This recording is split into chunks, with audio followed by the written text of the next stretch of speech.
Welcome to Mishika classes. Our today's topic is matter and molecules part number 2. And in today's class we are going to discuss about the comparison between solid, liquid and gases. In previous class we have already defined that what is solid, what is liquid and what is gas and how they is formed, and we have already discussed also. Okay, हमने previous class के अंदर already पढ़ चुके हैं कि solid किसे कहते हैं, liquid किसे कहते हैं और gases किसे कहते हैं. आज की क्लास के अंदर हम इन तीनों में कंपैरिजन डिस्कस करेंगे कि तीनों में क्या डिफरेंसेस हैं. If you like the video please like it, share it and subscribe my channel. सबसे पहले, कोई भी चीज है, कोई भी इस पूरे के पूरे यूनिवर्स के अंदर अगर किसी भी हमने चीज को आइडेंटिफाई करना है कि what is that thing, we will identify that by see. सबसे पहले हम किसी भी चीज को डिफाइन जो करते हैं that is according to our eyes. हम जैसा देखते हैं वैसे ही हम रिस्पॉन्ड करते हैं. तो सबसे पहला जो भी चीज आती है दैट इज द शेप. और देखेंगे तो क्या पता चलेगा उसकी शेप कैसी है. ओके, तो प्रॉपर्टीज के अंदर जैसे पहली property that is the shape. अब सॉलिड के अंदर कैसी होती है दैट इज फिक्स्ड. लिक्विड में कैसी होती है नॉट फिक्स्ड. और गैसेस की कैसी होती है again not fixed. Means solid has a definite shape, definite size. जो भी सॉलिड पार्टिकल्स है उसकी जो शेप है, जो साइज है वो क्या है, फिक्स्ड है, वो चेंज नहीं होता. लेकिन जो लिक्विड पार्टिकल्स हैं, गैसेस पार्टिकल्स हैं, जिस भी कंटेनर के अंदर आप उसे पोर करोगे, जिस भी कंटेनर में आप उसको डालोगे, दे will occupy the shape of that particular container.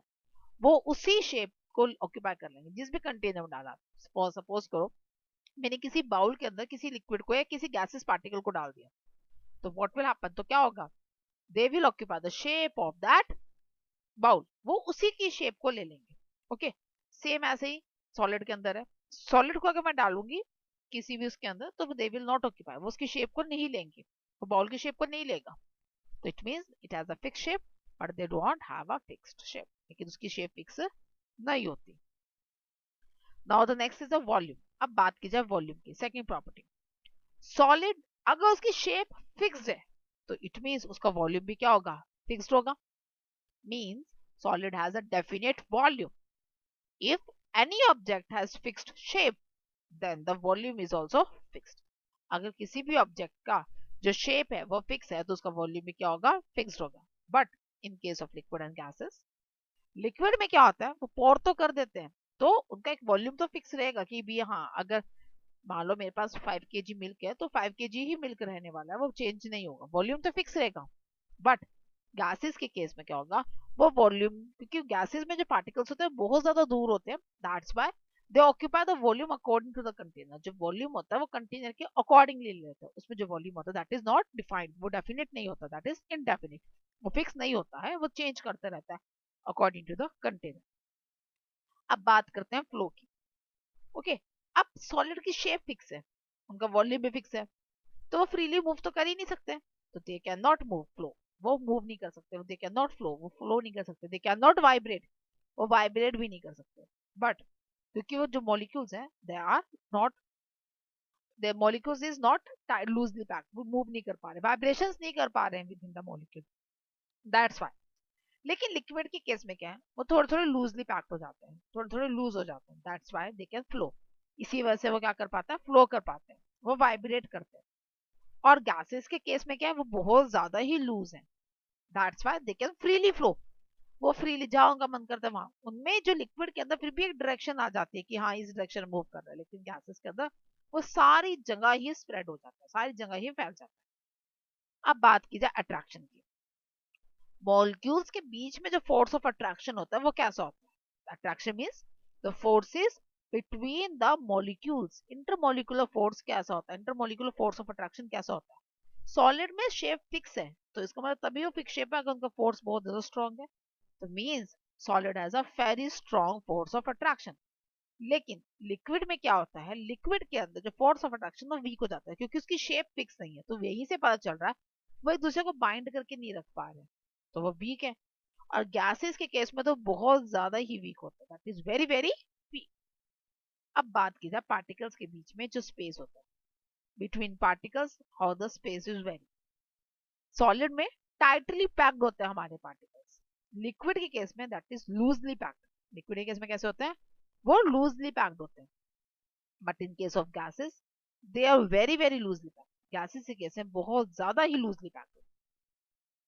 ये सारे के सारे जो शेप जो डिफाइन कर रही हूँ प्रॉपर्टीज, ये किससे बेस्ड होता है? ये डिपेंड करता है हमारे मॉलिक्यूल्स किस तरह से उन्होंने अपने अरेंजमेंट करी हुई है।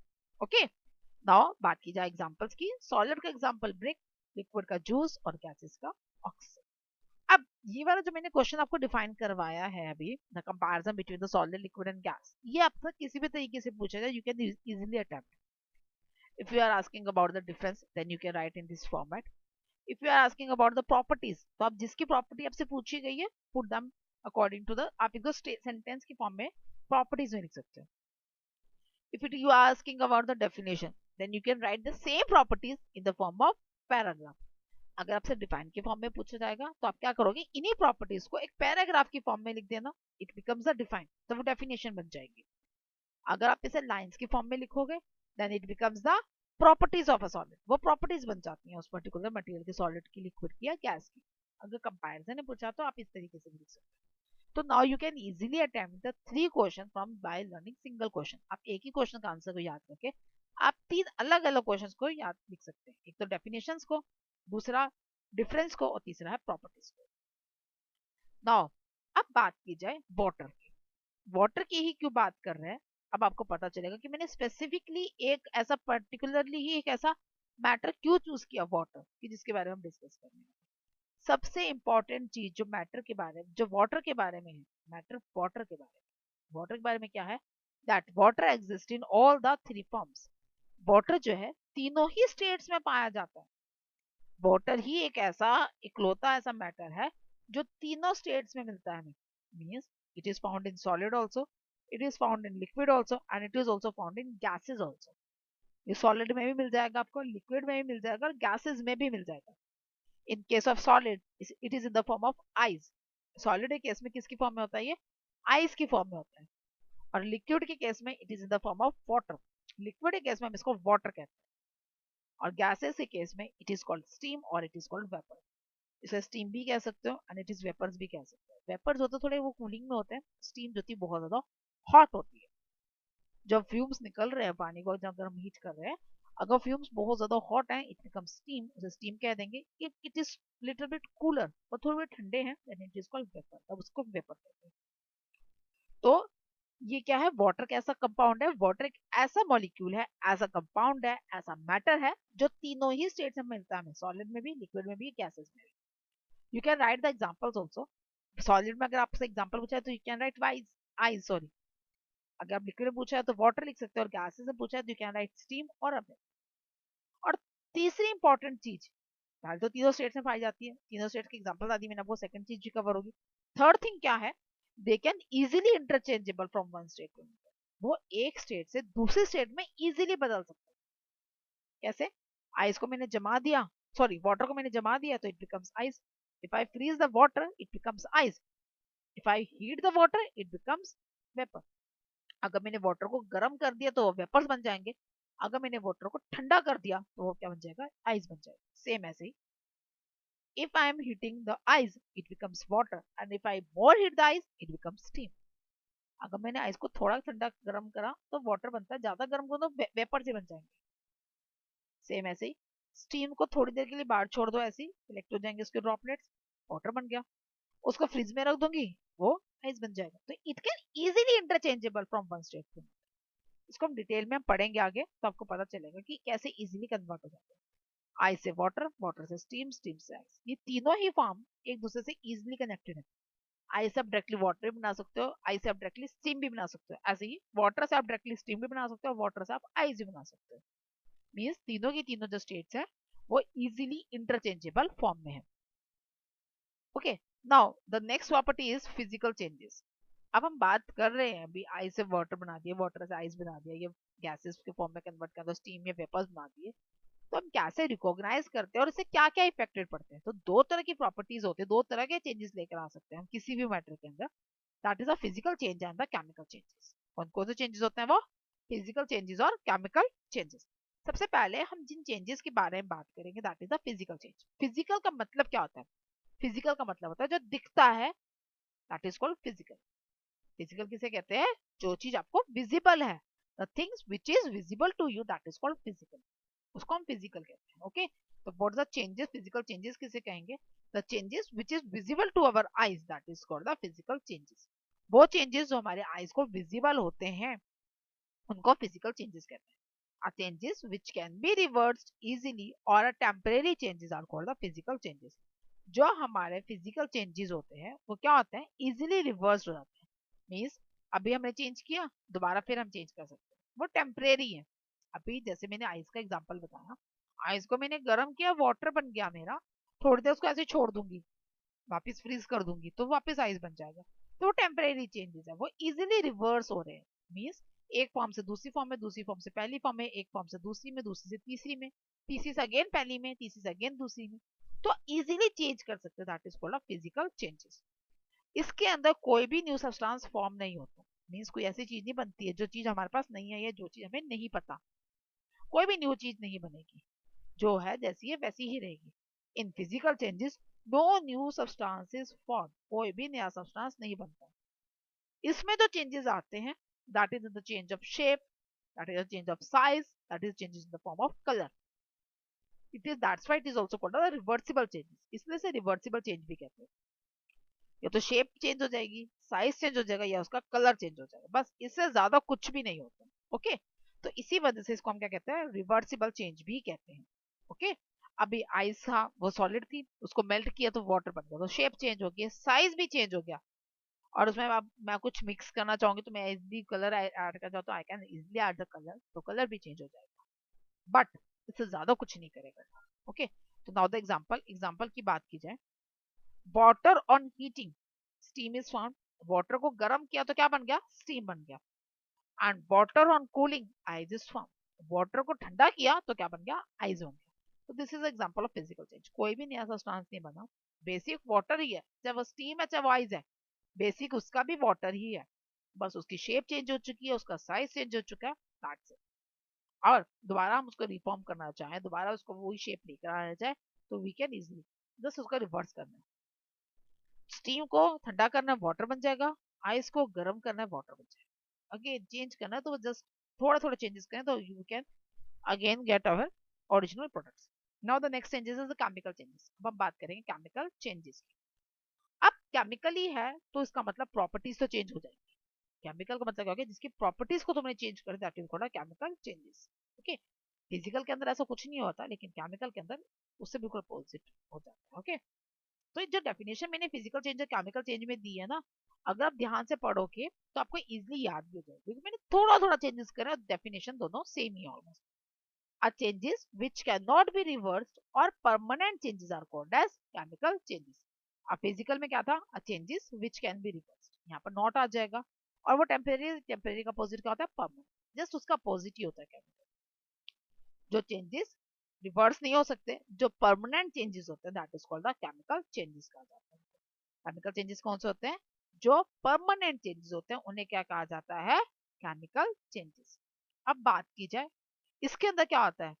फिजिकल चेंज के अंदर कोई भी नया सब्सटेंस फॉर्म नहीं होता, but in case of chemical changes new substances is form. Physical बिल्कुल अपोजिट है हमारा केमिकल के। ओके, तो केमिकल में क्या हो रहा है? न्यू सब्सटेंस फॉर्म हो रहा है, लेकिन फिजिकल के अंदर कोई भी न्यू सब्सटेंस फॉर्म नहीं होता था। जो फिजिकल चेंज था वो कैसा था? वो रिवर्सिबल था, वापस हम लेकर आ सकते थे, लेकिन chemical change can not be reverse, वो इरिवर्सिबल है। वो केमिकल चेंजेस इरिवर्सिबल है, मींस वो वापस हम नहीं लेकर आ सकते। अब बात की जाए इनके एग्जांपल्स की। सबसे पहला एग्जांपल क्या है? Rusting of iron. What is the meaning of rusting of iron? Iron है, कोई भी आयरन का पीस है, ओके, उसको अगर जंग लग गया, उसको रस्टिंग हो गई, रस्ट लग गया, तो वो क्या होगा? वापस हम ओरिजिनल आयरन तो नहीं लेकर आ सकते, क्योंकि हम उसे क्लीन भी कर देंगे, कुछ भी कर देंगे, तो उससे क्या हो जाएगा? उसका वॉल्यूम खत्म हो जाएगा, और वो वाली जो बात है, जो स्ट्रेंथ थी पहले, वो नहीं हमें मिलेगी। ओके, तो क्या हुआ? केमिकली वो चेंज हो चुका है। अब दूसरा एग्जांपल क्या? Burning of a paper. Paper लिया, उसको मैंने जला दिया, बर्न कर दिया, तो what will happen? It will convert it into ash, वो राख में बदल जाए, and we will not get our original paper back. हमें दोबारा से अपना पेपर वापस नहीं मिलेगा, नहीं मिल सकता ना। अगर मैंने पेपर लिया, उसको जला दिया, मुझे दोबारा तो नहीं मिलेगा ना अपना पेपर वापस, तो it means it is again a chemical change. उसको भी हम क्या कहेंगे? Chemical change. अब ये दोनों जो क्वेश्चन थे ये भी मैंने इसी अकॉर्डिंगली लिखे हैं, so that if you are asking about the difference you can write difference. अगर आपसे डिफरेंस के बारे में पूछा है तो what is the difference between the physical change and the chemical change, you can easily write, आप आसानी से लिख सकते हो। अगर आपसे डेफिनेशन पूछा है तो डेफिनेशन दे सकते हो, अगर आपसे एक ही क्वेश्चन पूछा है तो प्रॉपर्टीज इन द डेफिनेशन, तो वो भी आप मेंशन कर सकते हो। Now next is a material. अब मटेरियल किसे कहते हैं? मटेरियल किसे कहा जाता है? जो मैटर्स किसी भी ऑब्जेक्ट को फॉर्म करने में हमारी हेल्प करता है, that is called the material. किसे कहते हैं मटेरियल? वो मैटर जो किसमें हेल्प कर रहा है, टू फॉर्म एनी ऑब्जेक्ट, कोई भी ऑब्जेक्ट को फॉर्म करने में जो भी मैटर यूज होता है, that is called the material. The matter which is use to form object is called material. जो भी मैटर यूज किसमें करता है, ऑब्जेक्ट्स की फॉर्म में यूज होता है, उसे क्या कहा जाता है? मटेरियल कहा जाता है। दे ऑक्यूपाई स्पेस। वो क्या ऑक्यूपाई करते हैं? स्पेस। वो क्या ऑक्यूपाई करते हैं? स्पेस। कोई भी मटेरियल है स्पेस ऑक्यूपाई करता है, और उसका क्या होता है? उसका कुछ ना कुछ मास होता है। They occupy space and has some mass. So what's a material? Material which occupies space and has mass is called material. जो भी कोई चीज है, अब फॉर एग्जाम्पल अब बुक है, बुक ने स्पेस भी लिया, उसका कुछ ना कुछ मास भी है। बुक बनी किससे है? पेपर से बनी है। तो अब मटेरियल क्या हुआ? पेपर हुआ। तो but paper also occupy the space, but paper has mass. Paper जो है स्पेस भी ऑक्यूपाई करता है, उसका कुछ ना कुछ मास भी होता है, that's why that is called a material, उसे मटेरियल कहेंगे। अब बात की जाए मटेरियल की प्रॉपर्टीज क्या होती हैं, किस किस बेसिस के ऊपर हम डिफाइन करते हैं कि दिस इज अवर मटेरियल और नॉट। सबसे पहली प्रॉपर्टी है दैट इज हार्डनेस। पहली प्रॉपर्टी कौन सी है? हार्डनेस। कोई भी मटेरियल कितना हार्ड है, कोई भी मटेरियल कितना हार्ड है या कितना सॉफ्ट है, सबसे पहली प्रॉपर्टी तो यही होती है। अब हार्डनेस और सॉफ्टनेस हम कैसे डिफाइन करते हैं? On depending upon the how it compress और how it get deform. Means अगर मैंने उसको दबाया तो वो क्या इजीली कंप्रेस हो रहा है, और दबाने पर कहीं वो टूट तो नहीं रहा, डिफॉर्म तो नहीं हो रहा है। तो this is the first property of the material. Material की सबसे पहली प्रॉपर्टी यही है कि हार्डनेस किस पे डिफाइन की जाती है? हार्डनेस डिफाइन की जाती है how it compress and how it deform. Material can compressed और deform, that defines the hardness of the material. वही बताएगी कि मटेरियल हमारा कितना हार्ड है। सेकेंड प्रॉपर्टी क्या? Malleability. What is the meaning of malleability? Converting into thin sheets. What is the meaning of malleability? Which can drawn into thin sheets. Malleability means to drawn into thin sheet. पतली पतली sheets में convert करने को ही malleability कहते हैं. Now the next one is the ductility. अब ductility क्या होती है? Malleability और ductility almost same सी ही है, but बहुत difference है. Malleability के अंदर क्या होता है? हम sheets बनाते हैं, कोई भी ऑब्जेक्ट है उसको sheet के फॉर्म में कन्वर्ट किया जाता है। लेकिन in case of ductility we convert them into a thin wires. हम उसमें किसमें कन्वर्ट कर देते हैं? वायर्स में कन्वर्ट करते हैं। ओके, सिलेंड्रिकल शेप दी जाती है, उसमें हमारा पेपर शेप दी जाती है, दोनों में ये डिफरेंस है। Okay, now the next one is a conductive. What is the meaning of conductor? Conductor means जिसमें से पास हो सकता है। Okay, either electricity is passed then it becomes a good conductor of electricity, if heat is passed then it becomes a good conductor of heat। Thermal properties उसकी अच्छी है अगर heat पास हो रही है। इलेक्ट्रिक पास हो रहा है, करंट पास हो रहा है, तो उसका मतलब उसकी इलेक्ट्रिकल प्रॉपर्टी अच्छी है। और अगर दोनों ही चीजें पास नहीं हो तो उसका मतलब उसकी थर्मल प्रॉपर्टी भी बेकार है और इलेक्ट्रिकल प्रॉपर्टी भी बेकार है। पास होने का मतलब क्या? कि अगर हमने जलाया उसको, मीन्स अगर हमने हीट दी, बर्न किया उसको, it do not gate burn, वो जला नहीं, तो it means it is a good conductor of heat. वो गुड हीट का बहुत ही अच्छा कंडक्टर है। बट इट गेट बर्न, वो जल गया तो it means it become a bad conductor, वो बुरा कंडक्टर है उसका, वो जल जाता है। ओके, सेम ऐसे ही if I'm doing a current, अगर मैं किसी ऑब्जेक्ट को करंट दे रही हूँ and the person which is touching to him, that object get a shock, उसे शॉक लगा, it means it is a bad conductor, वो bad conductor हो गया, सॉरी गुड कंडक्टर हो गया। अगर उसे शॉक नहीं लगा it becomes a bad conductor, वो करंट फ्लो ही नहीं होने दे रहा, तभी तो शॉक नहीं लगा उसे। शॉक तभी लगेगा ना अगर मैंने उसे छुआ, करंट दे रखा है, छुआ मैंने और मुझे भी करंट लग गया, तो इसका मतलब क्या हुआ? उसने करंट पास करने दिया अपने अंदर से। बैड कंडक्टर कब होगा?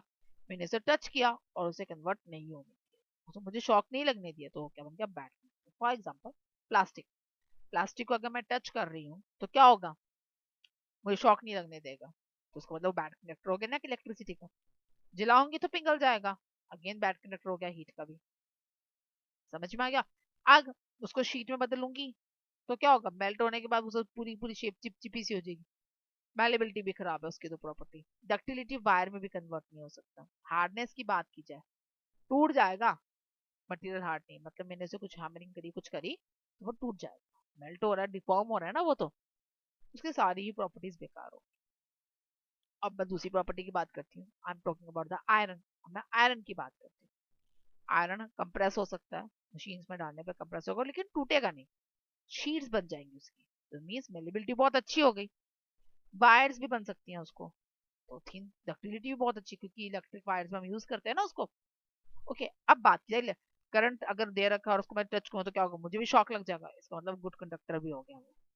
और अगर वैसे गर्म करूंगी तो गर्म तो हो जाएगा, लेकिन पिघलेगा नहीं, जैसा है वैसा ही रहेगा वो। तो इसका मतलब क्या हो गया, उसने हीट भी पास करने दी, it mean good conductor of heat भी हो। तो इस तरह से हम प्रॉपर्टीज को देखते हैं कि कौन सी प्रॉपर्टी मटेरियल कैसा है, और जैसी हमारी रिक्वायरमेंट होती है, जो सी प्रॉपर्टी में सूटेबल होता है उसके अकॉर्डिंग वो काम करना। That's all for today's class. आज की क्लास के बारे में हमने इतना ही डिस्कस करना था। नेक्स्ट क्लास के अंदर हम डिफाइन करेंगे कि जब हम एक मैटर से दूसरे स्टेट में कन्वर्ट करते हैं तो क्या क्या हम यूज करते हैं मैटर्स को, कूलिंग है, फ्रीजिंग है, वेपोराइजेशन है, कंडेंसेशन है, उन सबको हम डिटेल में डिस्कस करेंगे। If you like the video, please like it, share it and subscribe my channel. Thank you.